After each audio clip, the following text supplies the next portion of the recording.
ಒಂದ್ ಕಡೆ ತೈಲ ಬೆಲೆ ಹೆಚ್ಚಳ, ಮತ್ತೊಂದು ಕಡೆ ತೈಲ ಅಭಾವ. ವಿಜಯಪುರದಲ್ಲಿ ವಾಹನ ಸವಾರರು ಕಂಗಾಲಾಗಿದ್ದಾರೆ. ತಾಳಿಕೋಟೆ ಬಸವನ ಬಾಗೇವಾಡಿಯಲ್ಲಿ ಇಂಧನದ ಕೊರತೆ ಎದುರಾಗಿದೆ. ಕೆಲವು ಬಂಕ್ಗಳಲ್ಲಿ 2 ದಿನಕ್ಕೆ 1 ಬಾರಿ ಮಾತ್ರ ತೈಲ ಸಪ್ಲೈ ಆಗ್ತಾ ಇದೆ. ಮುಂದೆ ಮತ್ತಷ್ಟು ಅಭಾವ ಆಗುವಂತಹ ಆತಂಕದಲ್ಲಿ ಜಿಲ್ಲೆಯ ಜನ ದಿನ ದೂಡ್ತಾ ಇದ್ದಾರೆ. ಒಂದ್ ಕಡೆ ಪ್ರೈಸ್ ಜಾಸ್ತಿ ಆಗಿದೆ, ಮತ್ತೊಂದು ಕಡೆ ಸಪ್ಲೈಯೇ ಆಗ್ತಾ ಇಲ್ಲ. ಆಯಿಲ್ ಸಪ್ಲೈಯಲ್ಲಿ ಸ್ವಲ್ಪ ವ್ಯತ್ಯಯ ಆಗಿದೆ. 2 ದಿನಕ್ಕೊಮ್ಮೆ ಮಾತ್ರ ಸಪ್ಲೈ ಆಗ್ತಾ ಇರೋದು ಸಾಕಷ್ಟು ಆತಂಕಕ್ಕೂ ಕೂಡ ಕಾರಣ ಆಗ್ತಾ ಇದೆ.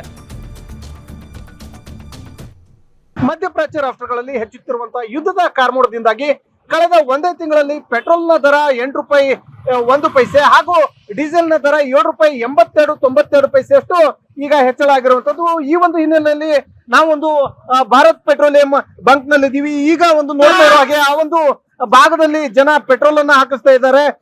ಪೆಟ್ರೋಲ್ನ ದರ ಹೆಚ್ಚಳ ಆಗಿರುವಂತಹ ಬೆನ್ನಲ್ಲೇ ಈಗ ಸಾರ್ವಜನಿಕರು ಒಂದ್ ಕಡೆ ತಮಗೆ ಪೆಟ್ರೋಲ್ ಸಿಗ್ತದೋ ಇಲ್ವೋ, ಡೀಸೆಲ್ ಸಿಗ್ತದೋ ಇಲ್ವೋ ಅನ್ನುವಂತ ಒಂದು ಪ್ಯಾನಿಕ್ ಆಗ್ತಾ ಇರುವಂತದ್ದು.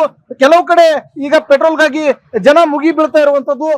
ಹಾಗೇನೆ ನೋಡ್ತಾ ಇರೋ ಹಾಗೆ ಈ ಒಂದು ಭಾಗದಲ್ಲಿ ಅಂದ್ರೆ ಏನಲ್ಲೊಂದು ಆಟೋ ನಿಂತಿದೆ, ಅವರು ಪ್ರತಿದಿನ ಕೂಡ ತಮ್ಮ ಒಂದು ದಿನನಿತ್ಯದ ದುಡಿಮೆ ಏನಿದೆ ಆ ಒಂದು ದುಡಿಮೆಗಾಗಿ ಡೀಸೆಲ್ ಮತ್ತು ಪೆಟ್ರೋಲ್ ಗಳನ್ನ ಹಾಕಿಸೋದಂತೂ ಅನಿವಾರ್ಯ. ಆದ್ರೆ ದರ ಹೆಚ್ಚಳ ಆಗಿರೋದ ಹಿನ್ನೆಲೆಯಲ್ಲಿ ಈಗ ನಾನು ಅವ್ರನ್ನೇ ಮಾತನಾಡಿಸುವಂತ ಒಂದು ಪ್ರಯತ್ನ ಮಾಡ್ತೀನಿ.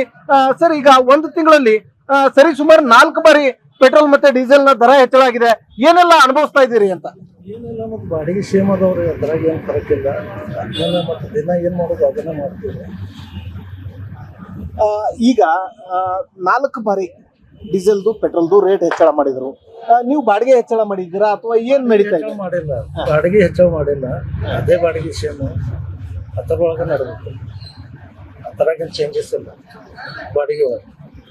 ಈಗ ಮನೆ ನಡೆಸೋದಿಕ್ಕೆ ಅಥವಾ ಆಟೋ ಖರೀದಿಗೆ ಲೋನ್ ಮಾಡಿರ್ತೀರಿ, EMI ಮಾಡಿರ್ತೀರಿ, ಬಾಡಿಗೆ ಕಟ್ಟಬೇಕಾಗಿರ್ತದೆ, ಮಕ್ಕಳ ಫೀಸ್ ಕಟ್ಟಬೇಕಾಗಿರ್ತದೆ, ಏನು ಸ್ವಲ್ಪ ಪ್ರಾಬ್ಲಮ್ ಬರ್ಲಾಗ್ತದೆ ಸರ್. ಅದೇ ಮತ್ತೆ ಹೆಂಗಾರು ಮಾಡಿ ಅಡ್ಜಸ್ಟ್ ಮಾಡಿ ನಡೆಸಲಾಗ್ತದೆ. ಅದರಾಗ ಏನು ಫರಕ್ ಇಲ್ಲ. ಈಗ ಸರ್ಕಾರಕ್ಕೆ ಏನು ಆಗ್ರಹ ಮಾಡೋಕೆ ಇಷ್ಟಪಡ್ತೀರಿ? ಏನಿಲ್ಲ, ರೇಟ್ ಒಳಗೆ ಸ್ವಲ್ಪ ಫರಕ್ ಆಗಬೇಕು ಸರ್ ಅಂತ ಅಷ್ಟೇ. ಸೊ ಇದಿಷ್ಟು ಇಲ್ಲಿನ ಆಟೋ ರಿಕ್ಷಾ ಚಾಲಕರು ಹೇಳ್ತಾ ಇರುವಂತದ್ದು.